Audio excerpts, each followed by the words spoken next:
Welcome back to Discovering Discovery Special Edition, in which we are watching Star Trek VI, The Undiscovered Country. And special guest with us this week is Mr. Sam Sher. Oh, I can see. Thanks so much for having me. You're welcome. So, Sam, tell the audience just a little bit about yourself. Like, how long have you been a Trek fan? What series have you watched, and who's your captain? I became a Trek fan in, I think, the late 2000s, around 10 years ago or so. I went through and I just decided I wanted to try and hit it all chronologically. So I started with the original series. I watched some of the animated series, not a ton of it. And then I watched all of the original movies, and then I started Next Generation, and then a few years later I finished Next Generation, and I'm still working my way through. I've seen a tiny bit of Deep Space Nine and a tiny bit of Enterprise and no Voyager. You're not missing anything. Wait. You said that very declaratively, sir. No Voyager? He doesn't need to watch Voyager. I've never seen an episode of it. I want to. I want to get to understand. it. I will. And of course I've seen all of Discovery. But what was your other question? Who is my captain? Yes. I think Kirk. Right? Kirk is just the best. All right. Well, that's so there's two Kirks and two Ciscos sitting right here. So this week, before blood is shed, did we say what we're watching? We're watching. Yes, we said we were watching The Undiscovered. Megan Country. just kind of checked out. I tune John out sometimes. Kirk came up, just went. And before you fully tune out, spoiler warnings are in effect. Spoilers not only for this movie, but for many of the other Star Trek movies. Oh, and for Broken Arrow. Any fans of Broken Arrow out there? Christian Slater, what's up? And we tried to bring back the cows metaphor. Still applies. Clam? What? You get clammy hands when you pet a cow? Is that the metaphor? No, Yes. cows are kind of like dogs, though. Hashtag Vulcans only die twice. Yes, that is very true. That's not true. And also weird mouth noises. So, if nobody else has anything to share, we're going to go... Yes? No, continue on. No, you had something. It seemed important. No, it's fine. Are you sure? Yeah. Yeah. All right, so let's hit warp 5. Could the Enterprise go that fast? Yeah. This one? Yeah. All right. Could it hit warp 9? No. No? So we're just at warp 5. Or you could say, like, maximum, like, quarter impulse, like make a callback to when they're leaving the station. At this point, Kirk has already fucking hit the switch. It's like, I've suffered you fools long enough. Do you think that if the Charlie's Angels movies existed in this universe, that the second one would be called Charlie's Angels, 1/4 Impulse? Ooh. We're going to hit maximum warp. Max warp. Goodbye.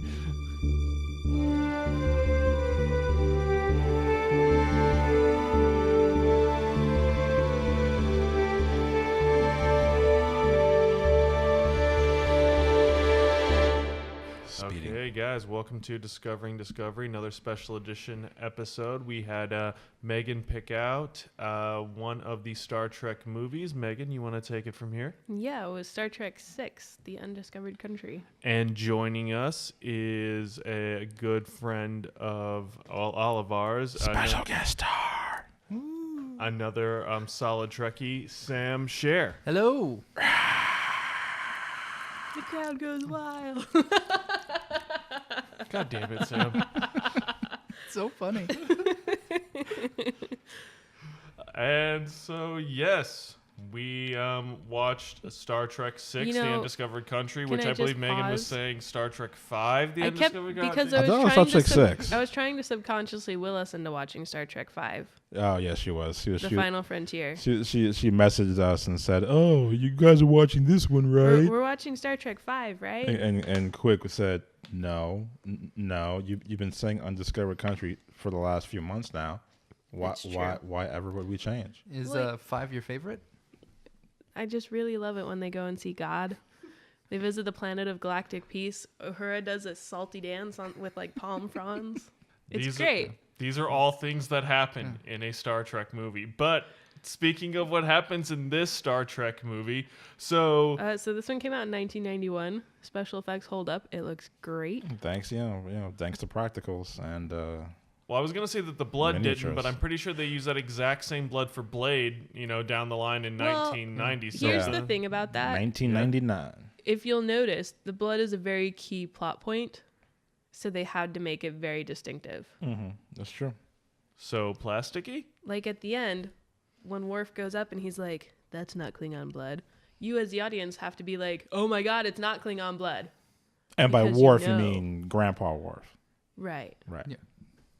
Not to be confused with the Worf who is alive 100 years later. Right. It does make me wonder if I were to drink Klingon blood, if it would help soothe my stomach. How much you want to bet that Pepto-Bismol has been that this entire time? Here's My my God. question about that, because Klingons have multiple organs, right? So they have 2 stomachs. 2 spines, yeah. Yeah, so it makes you wonder, like, is that kind of like a cow thing? Like, do they regurgitate and then redigest, or like, what's going on there? I'm Or not. is one just like dormant until needed? I'm not sure, but I'm sure you could go onto Memory Alpha and it'd let you know. Back Or in my Memory day, Beta. we had the Star Trek dictionary, Oof. the encyclopedia, Okay, Grandma, thanks for dating written yourself by for us. written by Mr. and Miss Okuda, who do a commentary on this movie, by the way. So if you want to watch it with the Star Trek To encyclopedia, the So college that the- has the Star Trek class, please get back to Megan about that. So anyway, the plot of this movie. Right. The plot of this movie, it is directed by the same director that did The Wrath of Khan. So we kind of do get a really interesting, kind of like a darker, more Shakespearean tone to the film. Quite literally, as they're constantly referencing Shakespeare. Like, Good old it was Christopher Plummer. You have Christopher Christopher Plummer Plummer. and you make him not do some kind of Shakespeare, you're wasting your money. Yeah, at this point, you just let Chris be Chris, And he's let so him loose. He's so gleeful about it too. Yeah. There's like a scene where he's spinning around in his chair, just like whipping out Shakespeare. Yeah, it's great. The spoils of war. By the way, they have translated Shakespeare into Klingon. Of course they have. Why not? Of course they've. Why would you not? I mean, it's there. So you can enjoy the text in the original Klingon. It's like low hanging fruit. Why would you not do that? I have a feeling that there needs to be a dramatic reading at some point. I believe there has been a couple. I mean, by us. Oh, gotcha. The pronunciation's surprisingly hard. So like Shakespeare in the Park, but in the original Klingon. Yeah. Yeah, it'll be great. So this movie literally starts off with a bang. The moon of Praxis, or the moon Praxis, not moon of Praxis, the moon Praxis explodes, and this is the This is a great time to talk about conserving resources and not overmining planets. which is why apparently it explodes, and Exactly. also lack of safety Yeah. regulations. They did not have OSHA. Blowing up a moon is quite the workplace violation. Yeah. That is very true. And basically, since now the Klingon Empire has not only lost their primary means of energy, it is also basically destroyed their atmosphere. And they, as they said, like within 50 years, the planet of Kronos will lose all breathable atmosphere. Pretty much, yeah. They also put a little bit too much money into defense. So, Yeah, there was no money left for safety. yeah. Wow, sounds eerily familiar. I don't think there can be any real world parables, especially none that relate to modern politics. Let's move on. I mean, Yeah. the environment, overmining, It's almost like it's a metaphor, and like Leonard Nimoy is some sort of like archaic resources, like a hippie or something. I fossil don't know. fuels. I think the real thing to talk about here are those ridges though? That's the real thing to talk the about here. fuck? Those forehead ridges. Look, we had some glorious Klingons. I thought that the plot point of the Kronos having 50 years left, going to be destroyed by a giant energy blast. J.J. Abrams, I think, stole that, as he did most of his plot points, for the first of his reboots with Romulus being I'm destroyed. You cherry know- pick this, but cherry pick that. Thank you very much. Actually, if you read the comic books that lead up to the movie, it's a pretty solid backstory. I have them if anybody wants to borrow. For the record, everyone's Megan's volunteering the comic books. In case you heard that or not, she's volunteering the prequel books. I didn't say it wasn't going to be under supervision. Okay. Let me clarify. Megan's going to watch you I may- as you read them. I may or may not have purchased duplicates. Look. Clarification. Megan's going to hand you gloves so that when you are reading these prequel comics, you will not damage them. Can't crack the spine, Greg. So this sets off the series of events that is our political intrigue story, which is all about the nature of prejudice and how it relates to basically peace and war. Yeah. And how deep-seated it goes. Well, the Klingons decide to roll up to the Federation and have a chit-chat because they know that they can't sustain, a military at this point. They can't kind of keep up the neutral zone. So they're extending the olive branch, and they decide to send out a couple diplomats to have a chit-chat with the Federation. So Spock is like, hey, it's a great olive branch, someone who hates Klingons. Let's send Kirk. And Kirk's just like, bro. The most peaceful of the Federation. James T. Kirk. Seriously, all the people you could send. Like, send this guy. Send- Notorious for loving He Klingons. blew up an Enterprise just to spite the Klingons. No. He was like, you know what? I don't give a fuck. Look, there's a reason we have an Enterprise A. Have mercy. So yeah, they send him off to go pick up the Klingons. We get the world's most awkward dinner party. I don't even know what they ate. Does anyone know what they ate? They probably had some Klingon food. Okay. I saw like blue pasta or blue squid or something blue Oh, tentacles. yeah, It looked kind of like gack. Yeah, Okay. yeah. Some form of kach, when they also served Romulan Romulan ale. Jeez. I knew a guy in college who tried to make Romulan ale. It was an energy drink for a while. I didn't know that. Yeah. What It I was had was not pretty an good. energy drink. No, I wouldn't think so. How'd that work out? I don't remember. Worked out great. So sounds like real Romulan ale from all accounts. Worked out great then. Exactly as planned. Yeah, it was kind of like Thanksgiving with in-laws that you don't really like. That's kind of what it was like. So Yeah. there's some Christmas with the Cranks. There's some awkward toast. There was some Shakespeare. There was a little bit of Hitler. A lot I of think. shade. And a lot of shade. Yeah. Oof. This is primarily what all kinds of shade being thrown. And then, just out of nowhere, the Chancellor's ship is attacked. After dinner. After dinner. Yeah, once they being back. Once they all being back and whatnot. I mean, we know what's coming because there's beef to be had with the general or the Secretary of State or whatever it is. General Chang. Mm-hmm. And AKA Christopher Plummer. yeah. Shakespeare himself in the living contemporary flesh. Captain Von Trapp. And All the money in the world. So for all intents and purposes, if I could talk, it looks like the Enterprise attacked them. that's true. Yeah. There's data logs that say that Enterprise fired, Yeah. and everyone's too hungover There's to a remember. paper trail. Everybody was super drunk. Super drunk. So God. Kirk and McCoy beam over immediately afterwards, unarmed, to try and see what they can do to patch things up. And they discover that the ambassador has been murdered. The Chancellor. Yeah. Yeah. And they are subsequently arrested and taken to basically what is a kangaroo court Yep. on the Klingon homeworld, where they are then sentenced to a penal colony. We have a great bit of litigation by Worf. Worf's the granddaddy Worf. Surprise, shocking family resemblance. Some And then strong ass genes in the Worf family. Yeah, man. Shit. Then they're sent to Repente, And which is basically a gulag. yeah. Yeah, essentially. I think that the Cold War Russia parallels were very strong. Very in this. strong Heavy here. Yeah. as Yeah. hell. in They're this like, movie. look, we're not technically sentencing you to death, but if you happen to die here, So be it. Yeah. You know. They even call be it. it a gulag when they bring them there. they Yeah. do. Yeah. Yeah. And And wasn't there another checkpoint called like Morsky or something? Yes. I really, Yeah. I really do wonder how. Which is one of my favorite parts, actually, because they decided not to use Universal Translator just because it would be too obvious that they're trying to sneak past. So you have the entirety of the bridge crew with like the full library of the Enterprise trying to find like Klingon words so that they can pass through. Oh man. It was almost a skit. It was It was. almost like a Mad TV skit where you just watch it like, what the?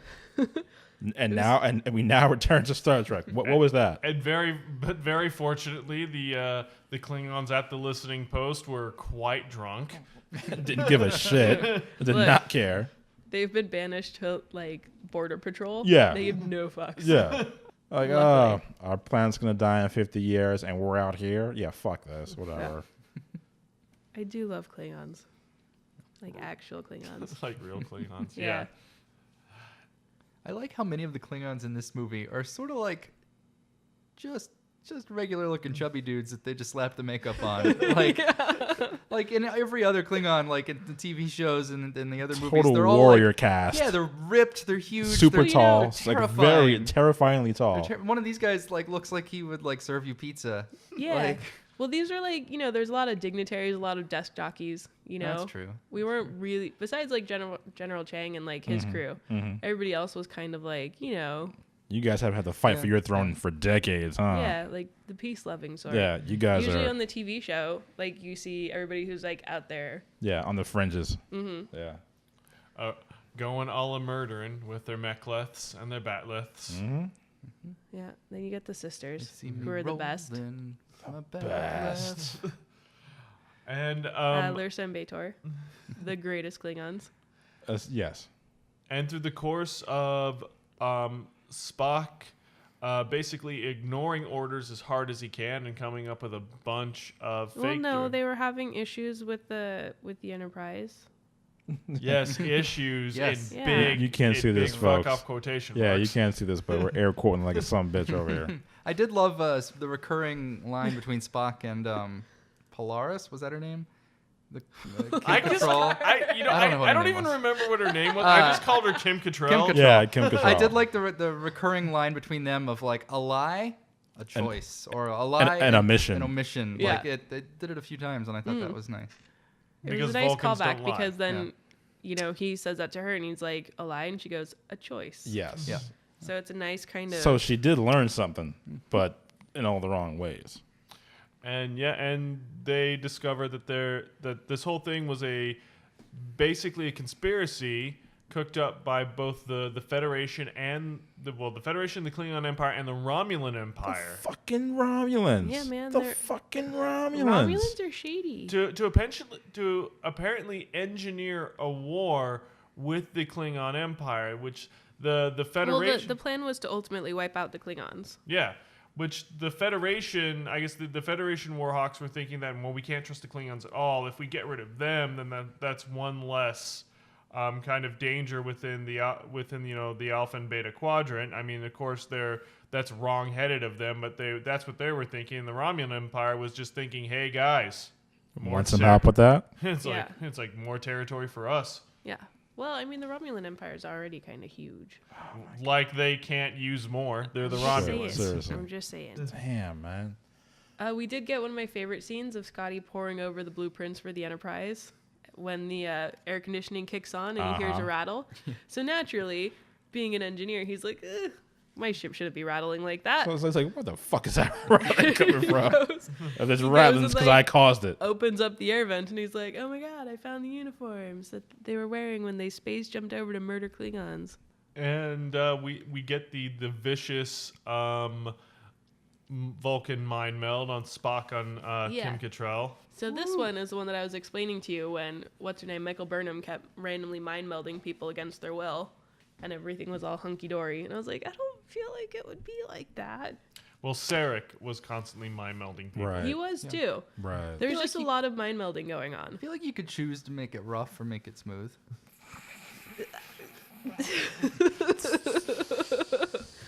Look, I've shown 2 examples of mind melding, okay?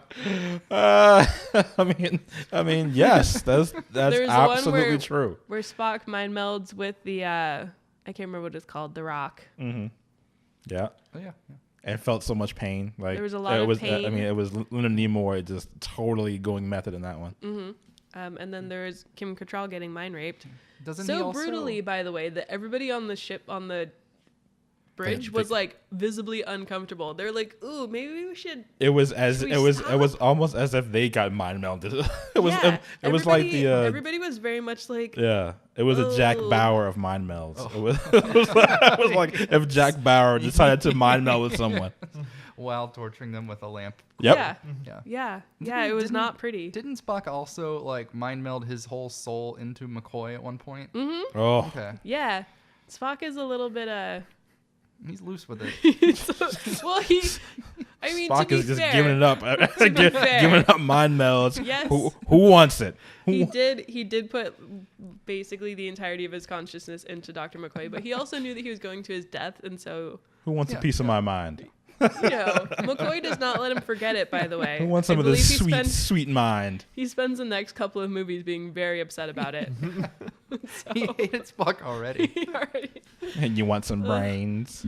Yeah, and he starts getting like weird quirks and stuff. It's kind of funny. All right. By the sixth movie, in addition to the TV show and the animated series and the subsequent comic books, at this point, this crew they love each other so much so that they're sick of each other. It's like I love you so much I can't fucking stand you. We're also missing out on by not watching The Final Frontier. There's a great scene where Chekhov and Sulu are like going for a hike. I think it's in The Final Frontier. They're like off hiking and they get lost. Is that Final Frontier or is that The Voyage? I'm afraid I'm the wrong person to ask. I want to say it's the final. Yeah. Look, You're not. We'll watch that one next. Yeah, not thinking of the nuclear vessels. No, I'm thinking of there's a storm, and then one of them's going. He's like, we can't see a thing, and Uhura's like, my forecast is showing clear skies, and Chekhov goes, Sulu, look, the sun's come out. All right, for the folks listening on this podcast, just please add in the comments what film this was, because I don't want Megan to pass out trying to demonstrate the entire scene playing different parts. Because Kirk is climbing El Capitan, and Spock has his hover boots. Oh, wait, do you mean like the very beginning? Yeah. Yeah, no, I think you're right. Right? I remember that. They're in like Yosemite or something. Yeah, they're chilling in Yosemite. Yeah. They have a camp out and they sing Row, Row, Row Your Boat. Yeah, I remember that. Mystery solved. Drinking in the woods. Yeah. So back to the undiscovered country. Talk about the movies. I'm not a crazy person, damn it. It happens. All the other movies that she's cheating on Undiscovered Country with. But so at the end of it, also they uncover the conspiracy pieces had with the Klingon Empire, and this pretty well leads into what becomes the world of TNG, DS9, and Voyager. This sets it all up. This is why within those series you can have a Klingon officer on the flagship of the Federation. Yep. There are far more Klingon characters. Yep. They interact with one another in a way that is like, Yeah, they're definitely not. It's a tenuous piece. Yes. But it does exist, and this kind of explains how we got there. Yeah, I mean the great thing about this movie is that the act of self-sacrifice by Kirk, the boldness of the crew to not give any fucks about any orders or what have you. That's pretty standard. Pretty standard. But even like just being the fact that they're 3 months from retirement and they're still just like, yeah, we don't give a shit. If anything, not only does it endear them as humans to the Klingons, but it also pretty much enshrines that, trust me, we're all better off if we're at peace, because any smart Klingon is smart enough to know that if there's one of these fuckers Kirks out here, there's got to be an entire planet worth of them. So let's not go to war, okay? Yep. Even though I'm fully confident we probably could win, do we want to? I mean, and also let's remember, this takes place at Kittimer. So for you DS9 fans, this is where the Accords happen. This is where Ambassador Curzon Dax, as there is there's a Dax on the Enterprise, which I was just like, oh my god, is that Curzon? I mean, it wasn't. I mean, it was an interesting Easter egg that they kind of allude to, but they don't really play up on it later on. But Well, and then the Khitomer massacre is also where Worf's parents got killed. Yep. So I think, well, maybe this is not where the Accords were officially signed, or because I'm not even quite sure, like the timeline of all of that. This might have been it. This might not been it. I'm pretty sure this was it because Curzon Dax was the one that officially negotiated those terms. Well, yeah, this was just kind of a summit. They didn't actually True. sign anything until later. This was just to kind of get people on board with the idea. On the same page. Yeah. Right. Right. It's true. I love the parallel of the Cold War ending. That's Absolutely. always gotten me. And this the ending of them realizing that we're old. Like, Yeah. we don't. If we don't get it, we just have to let it happen because That's right. like we don't have to understand. We just need to go with it. Yeah, That's there's a right. lot of that too. There's a line that's on there. It's like, our generation's gonna have the hardest time with this. That's right. Yeah. There's that line. There is a kind of nice wrap up at the end of this where Kirk does the kind of standard, where no man has gone before, but he changes it to where no one has gone before, which is what they use in the Next Generation. Yep. So there's a lot of really nice kind of ties and kind of. Evolutions. Yeah, even though TNG had been around for About- a few, Yeah, like 5 seasons. I Yeah. think, at this point. This did feel like a great passing of the torch moment. Like they're Definitely. officially handing off. Well, that's the next series. movie. No. The next- No. It's It's definitely this one. I feel like someone said, They yeah, bring but in- they it'd bring be in awesome what's if they his had them name? on screen at the same time. Yeah. That's how we got Generations. But Yeah. this Go was Okay. it. Oh, they had their perfect send off. Let's throw Kirk off a bridge for no reason. Yeah, exactly. Like let's just eviscerate him Yeah, into but the what's his into name the gets to ether, be the bad guy? Malcolm McDowell. Malcolm McDowell. Yeah. which is awesome too. But again, this was a It great was- this was a great send off. Oh, no, Peter this Pan, was- the Yeah, it was great. Yeah, I'm just saying that one had a lot of nice little kind of completely. bits. yeah. But to bring back Shatner just to die, kind of felt cheap. I was like, come on. And to die and say George Takei's signature line. What did he say? He says, "Oh my." At the very end after. Damn. Yeah. Yeah, I don't think this was I mean, I think if they wanted to have two captains, I think they were trying to build two captains on screen from different generations same time. I Well, and it was all right. pretty cool. Oh, it was definitely. I saw it in was, theaters. No, it was definitely great. done for the cool factor. No doubt about it. I just feel like, if there must have been like full on fist fights as to try and figure out, well, how do we make this work? And that's what they came up with. And the guy who was saying it'll never work, don't do it, they threw him off a bridge. Yep. You go next. Any other fucking questions? Any other ideas? We've been here for a week. No food, no sleep, and none of you fuckers have showered. Pretty much. So again, I think that we'll call this the passing of the torch. I felt like it was, and I felt like it was supposed to be about that. It was supposed to be about how old ideologies, old prejudices, have to die. Yep. But it goes beyond just, oh, we have to let them go. Like there is an acknowledgement in it, and it is acknowledged by the Klingon Chancellor as you bring it up, that it's the older generation is always going to be the one that is going to have the hardest time with this. Always. But they have to let it happen and let the younger generation take control, which yet again, there is no parallels At all. at all to what is currently going on in our society. No parallels to the Literally none. women's marches. No parallels to Black Lives Matter. No parallels whatsoever forgot the about Christian March Slater for Our cameo. Lives. No, if anything, Christian Slater was like the somewhat Easter egg symbolism of this new generation, I guess. And we leave Star We're hip Trek, with the the first kids. show. We bring in the guy from Heathers who blew himself up. Yeah. I would entirely watch a Star Trek show with Christian Slater. would Right? too. That would have been great. I'm sure he would entirely like you to watch a show with him. Christian Slater, if you're listening, come on now. As soon as Mr. Robot's done, you know what you got to do. That's right. He is a Mr. Robot. Come on, you know what you got to do. You're at that perfect age, my You man. know, he had that one movie Come with on. like the endangered mud and like the bombs. You know what? Moving right past that, we're just. Gonna I think continue John on. Travolta was in it. We're going forward. You mean with the stealth bomber? Broken Arrow. How did you get the endangered? Okay. Because he steps in the mud, and the girl's like, "Oh my God, don't step there! It's endangered mud." So the symbolism of the undiscovered country. Bringing it back to that. I loved the line, in space, all warriors are cold warriors. Yes. Such a great line. Completely meaningless in the real world, but Yeah. such a great It line. was so good. Well, no, but it actually does make sense in space. I mean, it's a vacuum. Everything is Yeah. cold. Everything freezes. Yeah. I mean, the parallels to the Cold War are once again the writer and director of this film just really nailed the symbolism and the parallels to what was going on then.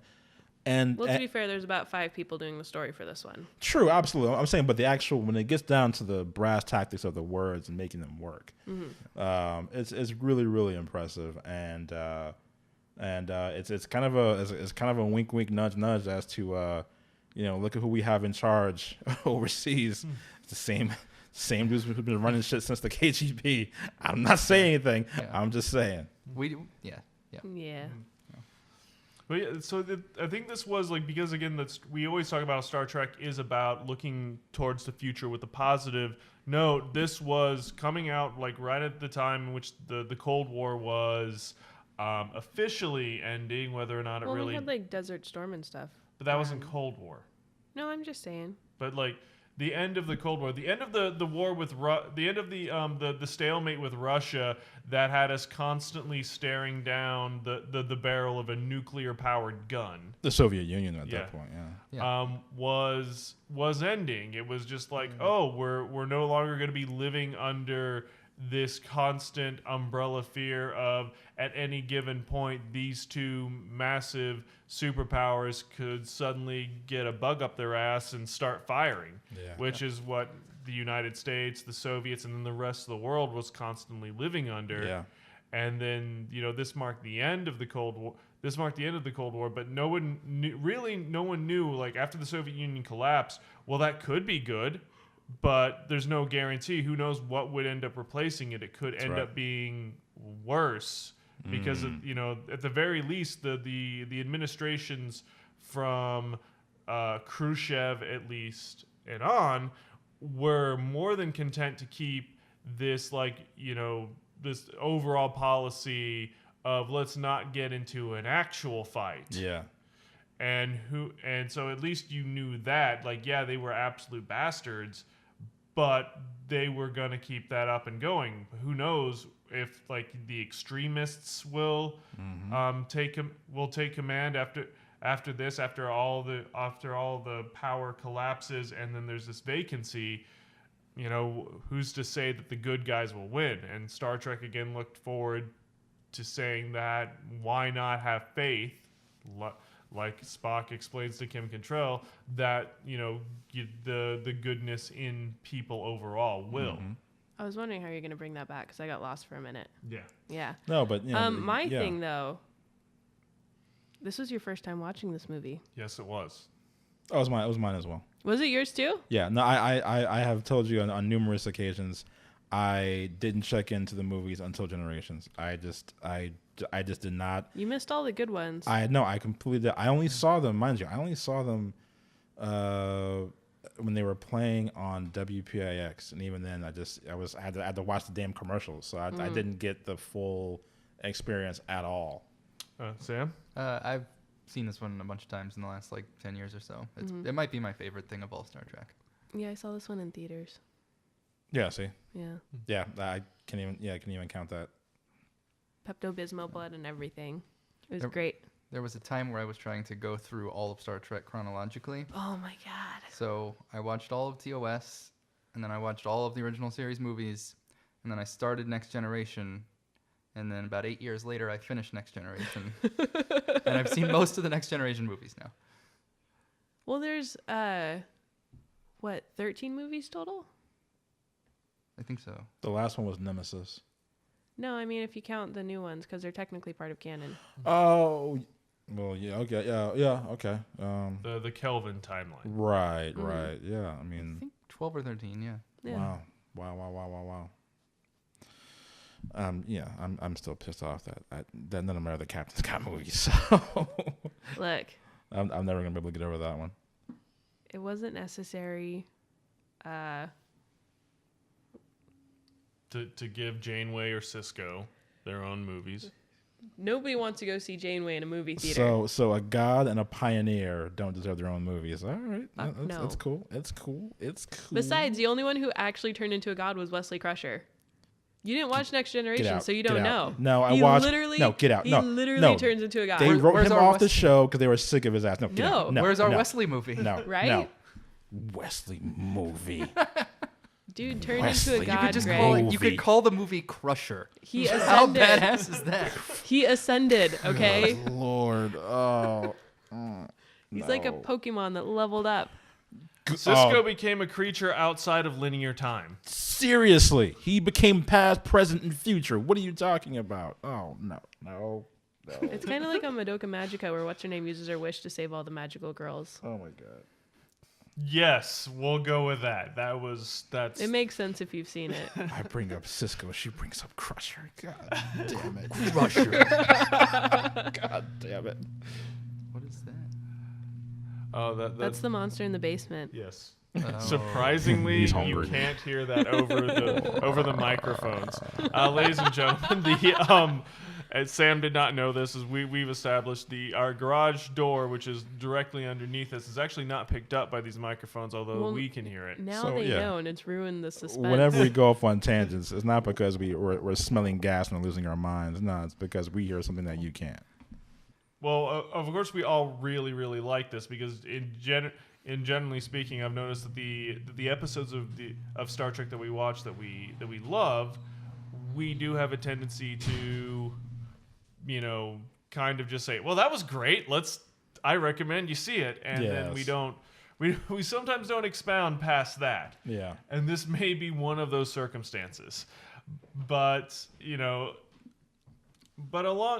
along those lines, like this movie was about, I think in general, I think we nail on the head, this movie was about the Cold War and about the ending of the Cold War and looking at it in a very positive way, that this will be nothing but good for everyone involved. I think the timing of it was perfect, not only for the end of the Cold War, but also for the end of the generation of the original cast. Yes. And just Yeah. that scene at the end where they're like, It's a they're- beautiful send-off. They want us to be decommissioned. What's Yeah. our heading, Fuck Captain? Yeah. And that line, like, I just love that he quotes Peter Pan there.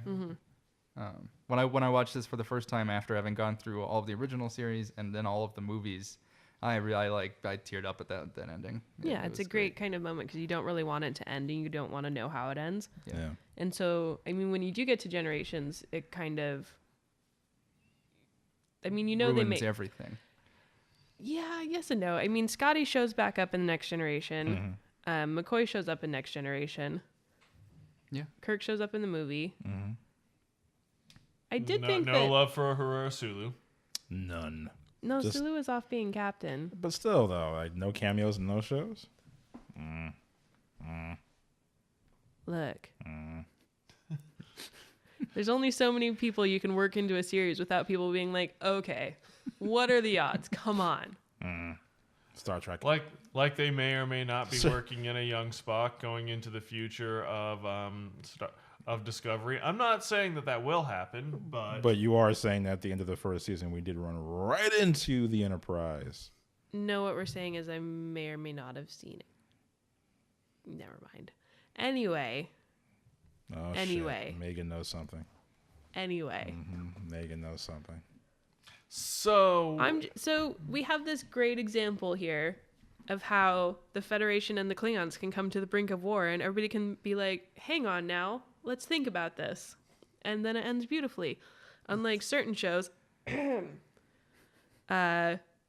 which do not stop and think about anything. I love that so much was thought about in this movie that when she shows oh, you can't set off a phaser in the Enterprise, she shoots a pot and then everyone comes running in Yeah. what the hell, minutes What later. just happened? Minutes later. Everybody's just like, what is happening? But they do. Where's the red alert? None? Oh, okay. They do set up so many things. Though everything in here has a setup and a payoff, and it's very, very, very solid writing. And so to go from stuff like this to the new show where it seems like nothing is thought through whatsoever, you can see why it makes me angry now, right? I can. And well, also not only just to that, like to have a show that is like that is paced, that has like these quiet moments, so that when there are moments of action and or like high drama, you have those like valleys in between the mountains, so it's not just like one constant plateau of go. Well, and there's a lot of characters in this that hadn't been seen before. What that kind of music has never been in Star Trek before. I know, right? There's never been like Beastie Boys. I know, like what is happening? We've never gone beyond something like that. I'm not. Into darkness I'm not of a kind. I'm not gonna lie. After seeing Beyond and watching the Beastie Boys come in, it was super out of left field. But I would be lying if I said I did not enjoy that thoroughly to see it, just because it was so goddamn comical. You know, I liked it in the first movie. Right. Which, I mean, there's all sorts of issues I have with the timeline on that, because none of the timeline in that works anyway, even though they did kind of retcon it. We know. Kirk was not born in space. He was born in Kansas. Okay. Iowa. Whatever. Jesus Christ. You've brought that up so many times. Yeah. You'd think you'd remember it by now. Head table. Anyway. Are we allowed to curse? Move on, Megan. Yes. Fuck. I'm just saying, the part where the Beastie Boys were playing in the car was not so far-fetched, because people listen to oldies all the time. The part where it was randomly showing up in the spaceship in Star Trek You're gonna Beyond. have so many Beastie Boys fans after you. Listen to oldies all the time. You quitted Beastie Boys. It's fucking to oldies now, man. That song came out like 20 years ago. I know. It's just, oh no, I don't. I'm backing you away from the comments. Backing you away. Look. This is me. They want to come for me because I'm saying the Beastie Boys are oldies. Dudes are in their 50s, man. Yep.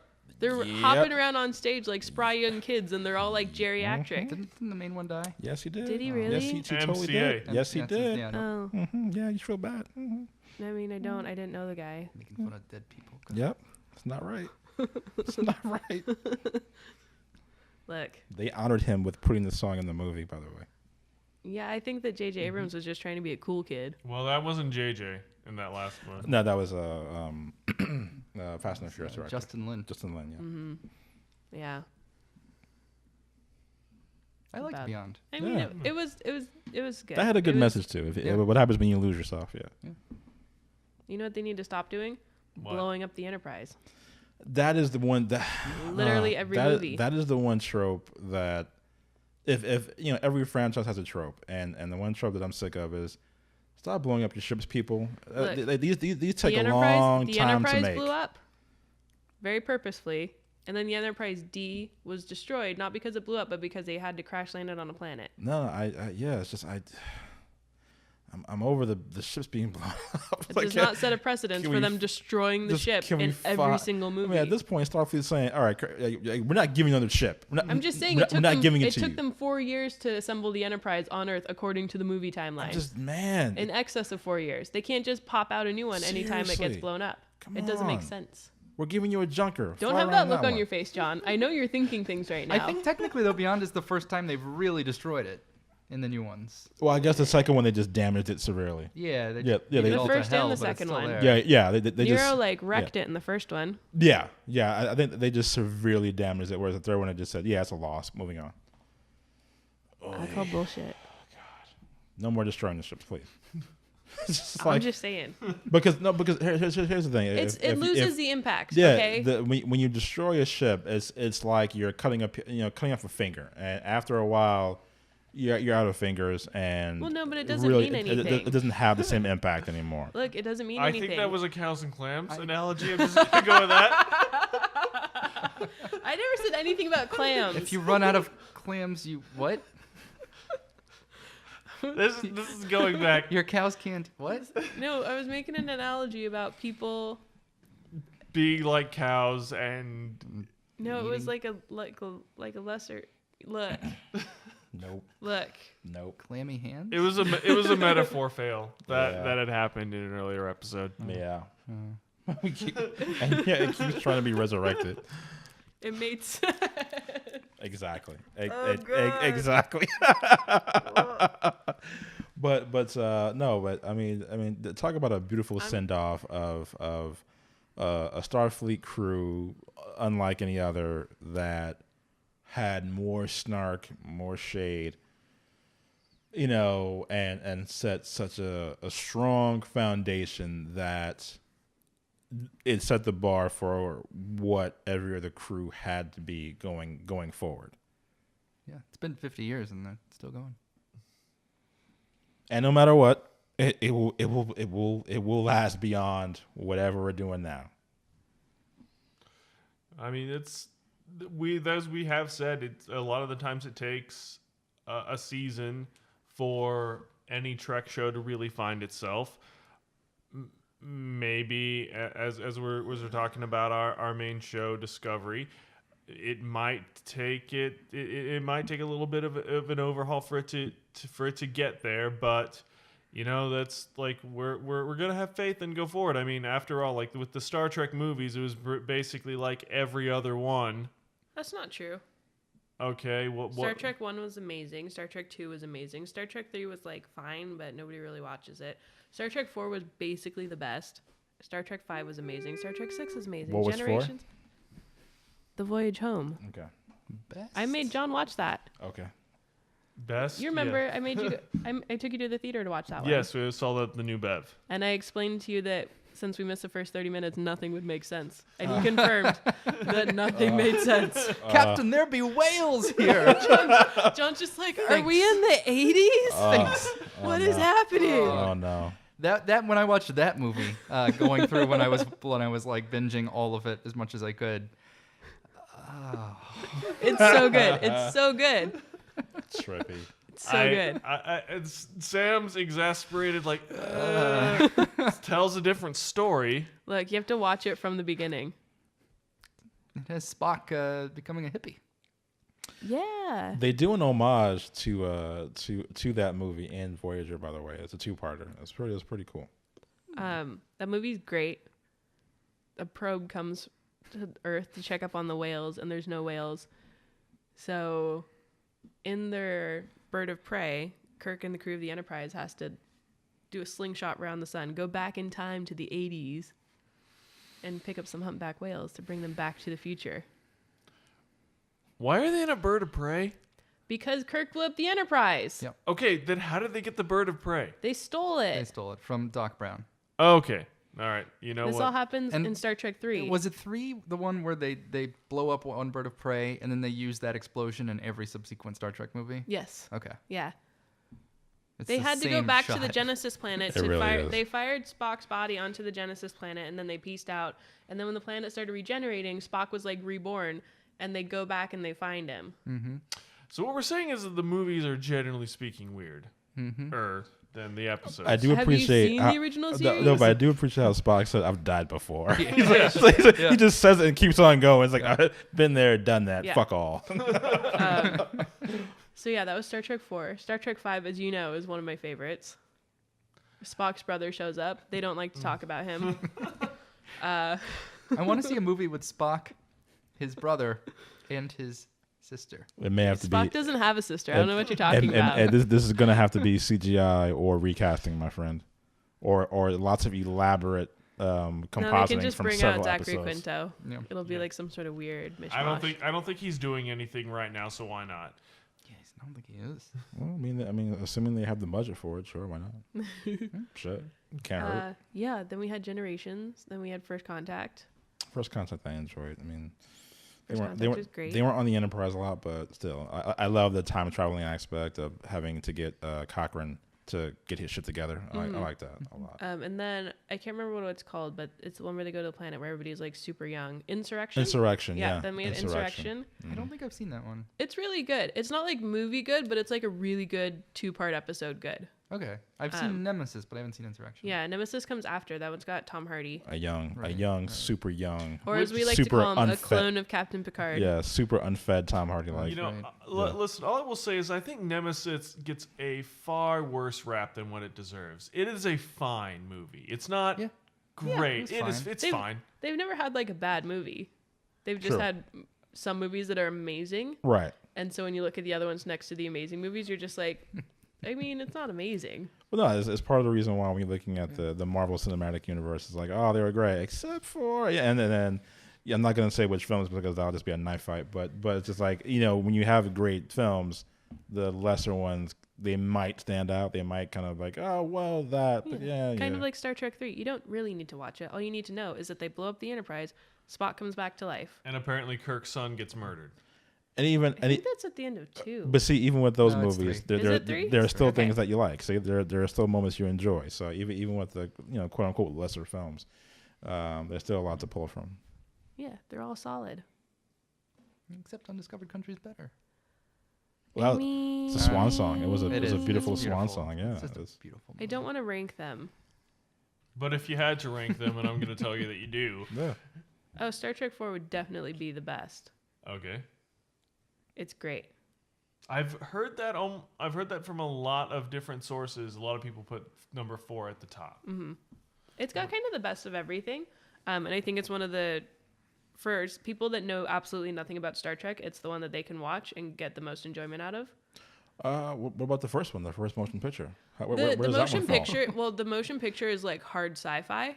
Really? Yeah. It's like super hard sci-fi. Really? You can walk away Um, from it for like 10 minutes and come back, and not a lot is. It's an amazing movie. Oh, it's It's brilliant. a beautiful movie, but there's But it's very There are much certain like, points Yeah. where you're just like, is this trying to be 2001? the visual Oh. effects are it's- stunning. yeah, and it's they dwell on definitely them. up there with like a 2001 kind of thing because it's very much not Star Trek like, but It's like 15 minutes of Spock floating through V'ger, I think. yeah, it's amazing. It's a beautiful movie. It's an amazing sci-fi film. I guess it's that was not a great Star Trek movie, But I guess that it's- was Gene Roddenberry kind of like getting what he wanted. Yeah, from you know, the series. highly you know the recommend opening everybody watch shot in Spaceballs where they're going by Spaceball 1 and it's just like the shot just keeps on going on way too long? Yeah. That was actually a parody of the opening shot of the Enterprise from Star Trek the Motion Picture. It's a lot of long shots. Basically, what happens in that one is the Voyager probe comes back to Earth looking for the creator. Yeah, it's become self-aware. Yeah, it's become self-aware and it comes back. And But that's a spoiler. I don't look, know. the movie came out Yeah, like it's- 40 years, like a long time ago. Yeah. Feels like just yesterday. It's These a great movie, people though. give more of a fuck about spoilers, or less of a fuck about spoilers, I should say, than I do. Okay. And you know how little fucks I give about I know spoilers. you give none. I care a lot about spoilers, actually, but I mean, this stuff has been around for Look at all the Yeah. fucks I give. Can't find any Anyway, fucks. Can you find any fucks, Megan? Can't find any fucks. amazing movie, but it would not be my top, like, Star Trek movie. But definitely watch it. The Wrath of Khan is amazing. Of course. You Ricardo can't- Montalban, yeah. Yeah. It's great. There's some terrifying insects in that one that gave me nightmares as a child. As insects are wont to do. Look, they went in people's ears. As insects want to do. As insects want to do. I don't. Yeah. They got an orifice. Will travel.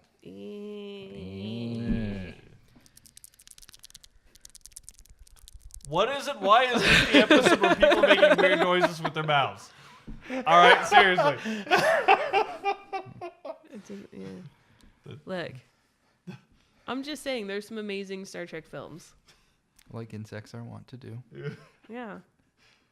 But in the pantheon, so in the pantheon of the films, so 4 is number 1, number 2, Wrath of Khan, number 3, First Contact. number 4.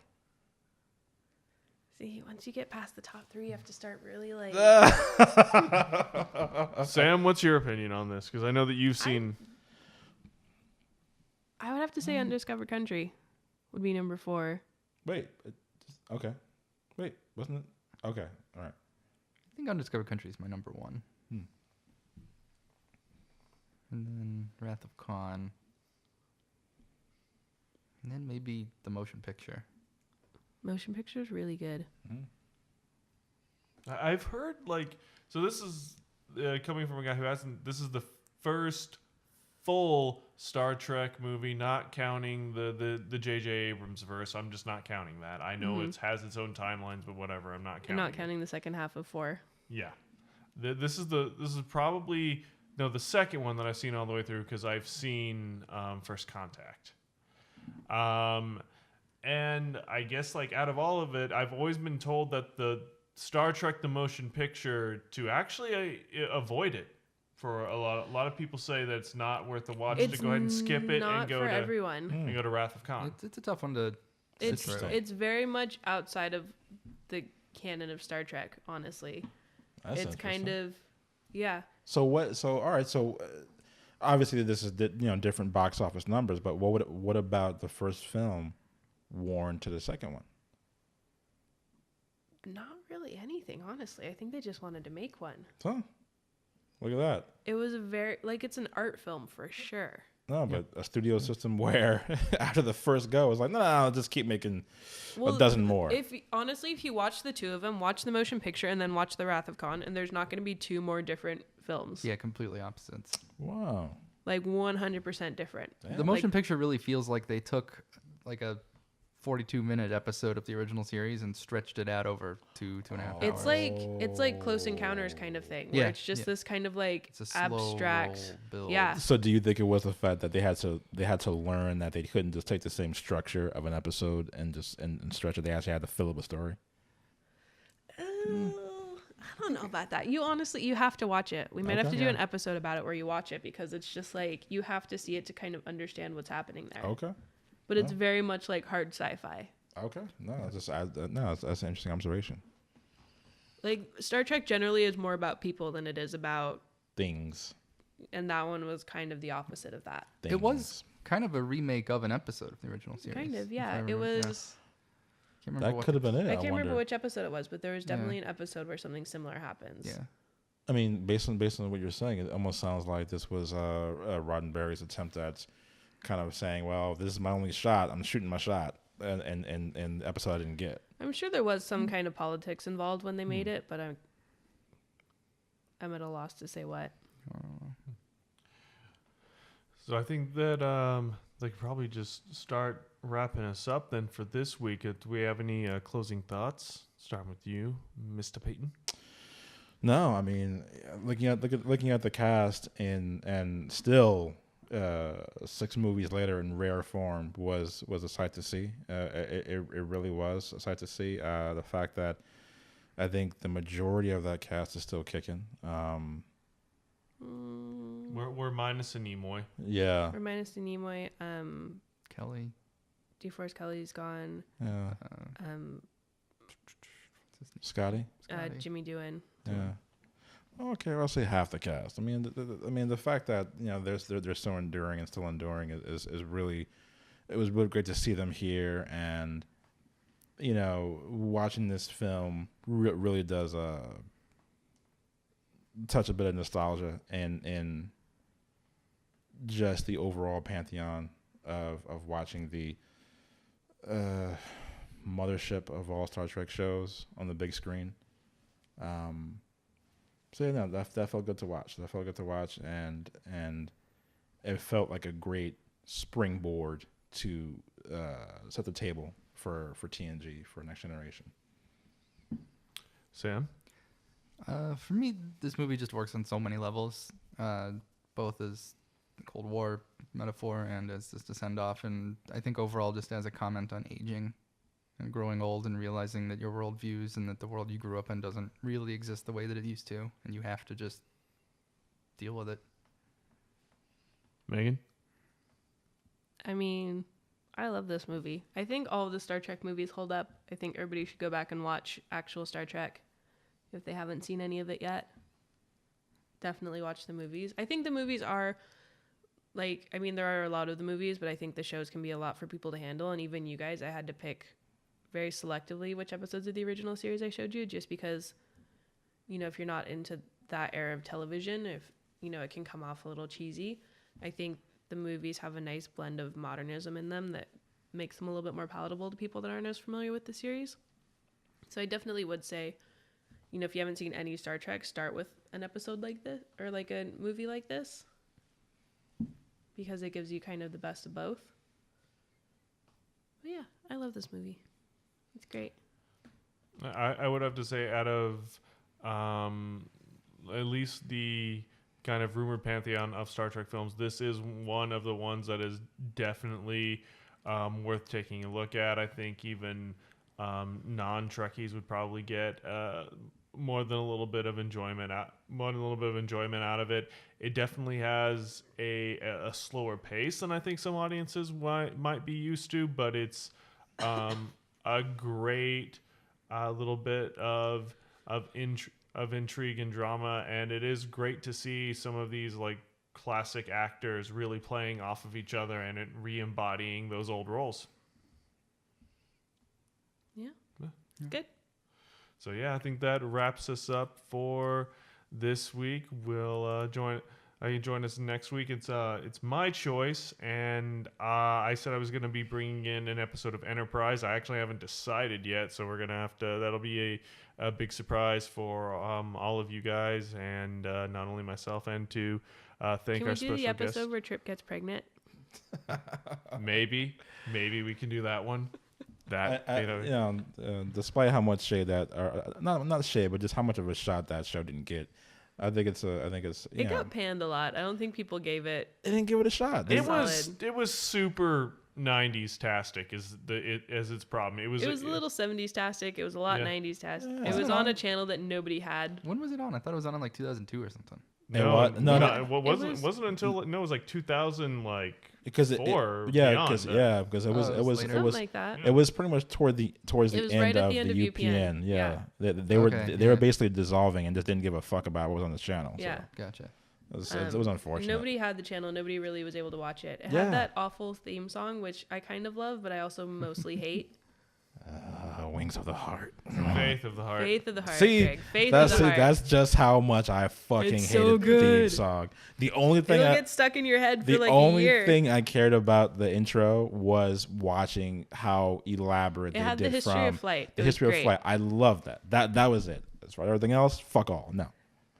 Which in itself was great. I mean, we'll talk about it in the next episode, but there's some... Enterprise gets panned. It gets a lot of shit. Unfairly so. Yeah. And a special thanks, of course, to our special guest, Sam. Thank you guys so much for having me. I had a blast. Yeah. I love this movie. It's a great movie. And of course, you are welcome to join us at any time that you wish, sir. No. And No, I appreciate it. I would love to. And on that note, I guess that's as good of a time as any to call it for the week. Thank you for joining us. See you guys next time.